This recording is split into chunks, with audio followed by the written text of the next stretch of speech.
Okay. Wait, how do I start it? No, this has to be serious. Okay, well, we gotta squat down then. Oh, a tripod. Oh, that's fine. It's up more. Okay. How do I start it? I can't do that because it's not gonna be serious.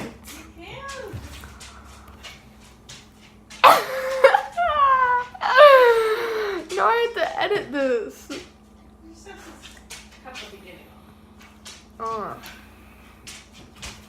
Okay. Shh. Okay, what's your name? My name is Kenneth Edward Cheeseman Jr. And what do you do like that involve public speaking? Oh, I've done many things. Oh, Many things. like what? Well, it started a long time ago. Oh, Dad! Just No, I was a youth pastor and an associate pastor at a church that involved public speaking. It's one of the requirements for being a pastor of a church. You have to talk to people. okay. So when you talk to people, did you actually pay attention to things like eye contact and like pacing and vocal variety and like your gestures, or did it just like come to you, or did you need to practice that? Yeah, I mean eye contact and all that, it kind of came naturally. But as you speak more, you start to learn how to slow down, how to pause for effect. You start to understand when people are listening and when they're not listening, when you need to give them a chance to catch up, let them understand where you're going, and maybe give them an illustration to bring about the point that you're trying to make. So yeah, I think most of it came naturally. I wasn't formally trained or anything. I did take a public speaking class in college, and but I can't remember much. I think most of it is just getting up there, speaking, and then learning what works. At least for me. Okay. Practice. Well, what's your honest thoughts on public speaking? Do you like it or not like it, or is it scary or fine or? Yeah. I mean, it's scary. I think it's always scary. You're always nervous. I think once we all have to do it, or some part of it we have to do. Depending on your job, you're gonna have to do it. But especially if you're gonna go into something where you're speaking, you have to learn how to speak to people. It's scary, but you get better at it with practice. And for me at least, once I started, I knew I had an outline, knew what I was going to say, and once I got up there and started, then I wasn't scared anymore, because I've already went through it. I had an outline, I practiced what I was going to say, and then from there, once I got going, then all the nerves kind of went away, and then it was fine. But it's always scary at first. Okay. Do you think it would be harder to speak in front of people you have a relationship with, or like just strangers? Or would it be easier to speak with people that you know? Well, in a pastoral setting, you're always speaking with people that you know. But I've done funerals and weddings and spoke to different people that, crowds that I wasn't familiar with.